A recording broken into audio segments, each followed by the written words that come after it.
మోకాళ్ల నొప్పులు, gas, gut health వంటి సర్వ రోగాలకు నివారణి అరుణ యోగా ఆముదం.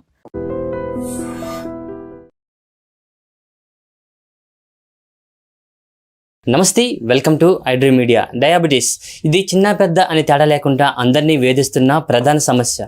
అయితే ప్రజెంట్ ఉన్న జనరేషన్లో ఆహారపు అలవాట్లు కానివ్వండి, మరి ఏదైనా అవ్వచ్చు, అసలు ఈ షుగర్ వ్యాధి ఎందుకు వస్తుంది, ఒకవేళ షుగర్ వ్యాధి వస్తే ఎలాంటి జాగ్రత్తలు తీసుకోవాలి, మన ఆహారపు అలవాట్లు ఎలా ఉండాలి అనే విషయాలు అయితే మనతో మాట్లాడడానికి డాక్టర్ శైలేష్ శ్రీనివాస్ గారు అయితే మనతో ఉన్నారు. ఆయనతో మాట్లాడతాం. సార్ నమస్తే సార్. ప్రజెంట్ జనరేషన్లో అయితే చిన్నపిల్లల దగ్గర నుంచి పెద్దవాళ్ళ వరకు ఏజ్తో సంబంధించిన అందరూ కూడా ఈ యొక్క డయాబెటీస్తో బాధపడుతున్నారు. అంటే పని ఒత్తిడి కావచ్చు, లేదంటే ఇంకేదైనా అవసరం వైట్ ఫుడ్స్ లాంటివి ఏమైనా అవ్వచ్చు.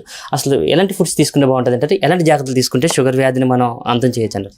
ఫస్ట్ ఆఫ్ ఆల్ ఐడ్రీమ్ ప్రేక్షకులకు నమస్కారం. షుగర్ వ్యాధి కాదు, డిజార్డర్. దీన్ని మొట్టమొదటిగా ప్రతి ఒక్కరు గమనించాలి. వ్యాధి అని అనుకోకండి ఎవరు కూడా.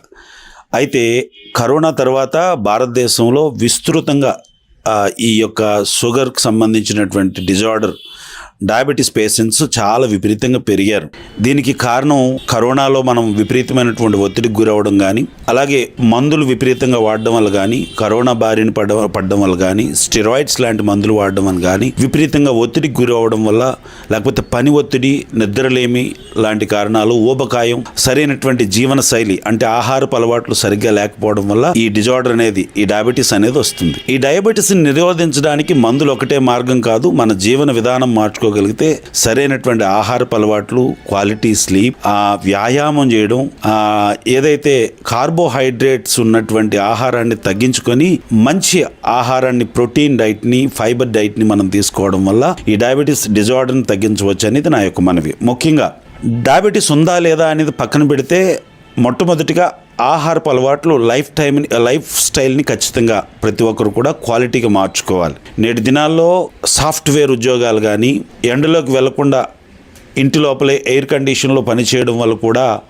శరీరానికి సరైనటువంటి వ్యాయామం లేకపోవడం వల్ల, బ్రెయిన్ విపరీతమైనటువంటి ఒత్తిడికి గురవడం వల్ల, హార్మోనల్ ఇన్బ్యాలెన్స్ వల్ల మెటబాలిజం సిండ్రోమ్ లాంటివి వచ్చి ఈ యొక్క డయాబెటీస్, ఊబకాయం లాంటివి వాటి వలన డయాబెటీస్ వస్తూ ఉంది. అయితే మీ అందరికీ చెప్పేది ఒకటే, కరోనాలో చాలా మందికి చెప్పాం ఎటువంటి ఆహార సూత్రాలు తీసుకుంటే మంచిది అని. ముఖ్యంగా తీసుకోవలసినటువంటి ఆహార సూత్రాలు ఏంటంటే, 4 వైట్స్ని విషపూరితమైనటువంటి వైట్ పాయిజన్ అని అంటారనమాట. అందులో polished rice, white sugar, white salt, అలాగే ఈ మైదా లాంటి వాటిని మనం కొద్దిగా పక్కన పెట్టగలిగితే, ఇదివరకు తిన్నదానికంటే తగ్గించేయగలిగితే మంచిది. 1. 2, అన్నాన్ని ఇదివరకు 3 పూట్ల 4 పూట్ల తిన్నవారు మధ్యాహ్నం 1 పూటకి తీసుకురావడం మంచిది.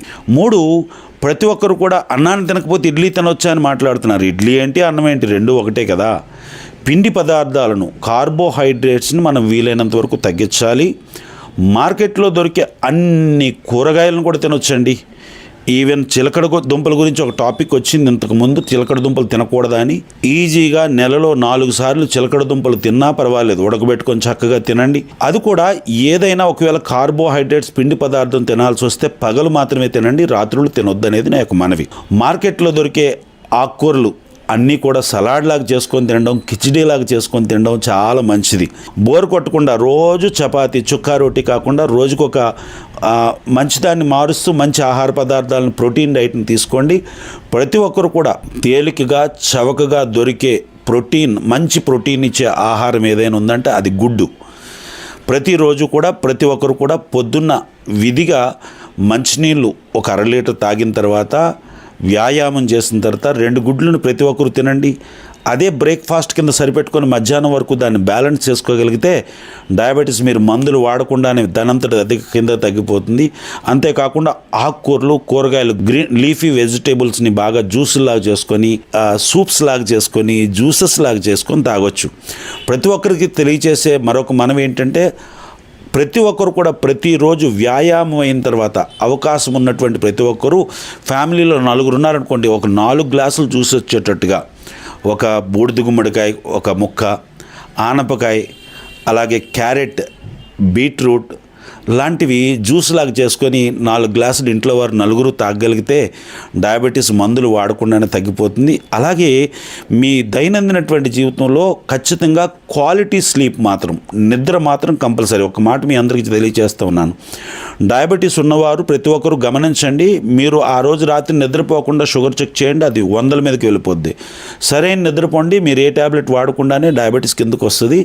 కాబట్టి ప్రతి ఒక్కరు కూడా ఆరోగ్యవంతమైనటువంటి ఆహారాన్ని, వ్యాయామాన్ని, క్వాలిటీ స్లీప్ని ఖచ్చితంగా ప్రతి ఒక్కరూ చేయగలిగితే మందులు లేకుండానే డయాబెటీస్ని మనం తగ్గించుకోవచ్చు. ఒకవేళ రెసిస్టెన్స్ డయాబెటీస్ లాంటివి, టైప్ 2 డయాబెటీస్ లాంటివి ఉన్నవారు ఖచ్చితంగా ఆయా మందులను వాడుతూ తగు సూత్రాలను కనుక్కోగలిగితే, తరచుగా మీరు మంచి లైఫ్ స్టైల్ మీరు కానీ అలవాటు చేసుకోగలిగితే రాను రాను మీ దగ్గర ఉన్నటువంటి ట్యాబ్లెట్ల సంఖ్య తగ్గిపోయి నెమ్మదిగా మీకున్నటువంటి ఈ యొక్క డయాబెటీస్ తగ్గిపోతుంది. మీరు ఈ ఆరోగ్య సూత్రాలు పాటిస్తే సరిపోతుంది. మరొక విషయం, ఎవరైతే డయాబెటీస్తో బాధపడుతున్నారో వారు 10% మీ బరువులోంచి, ఉదాహరణకు మీ యొక్క 70 కేజీలు బరువు ఉంటే 7 కేజీలు మీరు తగ్గగలిగితే మీరు ఏ మందులు వాడకుండానే డయాబెటీస్ మీ కంట్రోల్లోకి వస్తుంది. ఈ విషయాన్ని గమనించి ప్రతి ఒక్కరూ ఆరోగ్యంగా ఉండవలసిందిగా మనం చేస్తూ ఉన్నాం. సార్, ఇప్పుడు ప్రజెంట్ జనరేషన్లో ప్రతి ఒక్కరు కూడా బిజీ లైఫ్ సార్.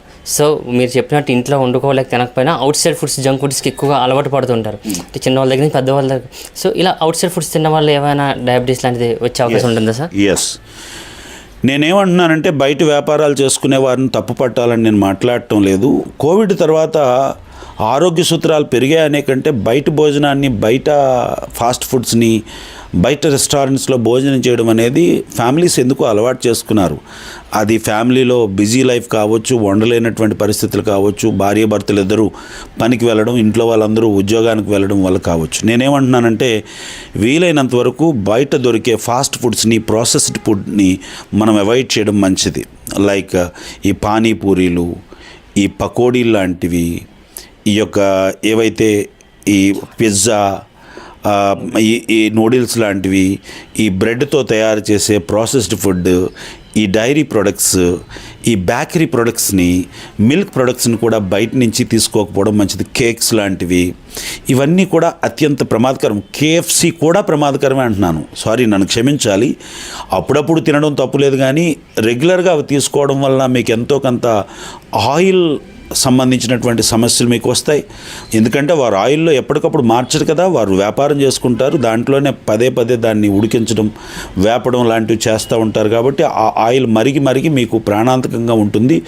అంతేకాకుండా అధిక టేస్ట్ గురించి కొన్ని కెమికల్స్ని, కొన్ని యాడెడ్ కలర్స్ని, అంతేకాకుండా ఈ టేస్టింగ్ సాల్ట్స్ లాంటివి యాడ్ చేస్తారు. కాబట్టి వాటి వలన ఊబకాయం వస్తుంది, పొట్ట పెరుగుతుంది, మలబద్ధకం వస్తుంది, ఆరోగ్య సమస్యలు వస్తాయి, హార్మోనల్ బ్యాలెన్స్ వస్తాయి. ఇవన్నీ దేనికి కారణం తెలుసా? డయాబెటీస్ని పెరిగించడానికి కారణమవుతాయి. కాబట్టి బయట దొరికే భోజనాలని వీలైనంత వరకు అవాయిడ్ చేయడం మంచిది. ఒకవేళ బయట తినాల్సి వస్తే ప్రాసెస్డ్ ఫుడ్ కాకుండా ఆరోగ్యవంతంగా మీ ఎదురుగా వండినటువంటి ఆరోగ్యవంతమైనటువంటి ఆయిల్ తక్కువ ఉన్నటువంటి, కార్బోహైడ్రేట్స్ తక్కువ ఉన్నటువంటి ఆహారాన్ని తీసుకోగలిగితే మంచిది. Thank you.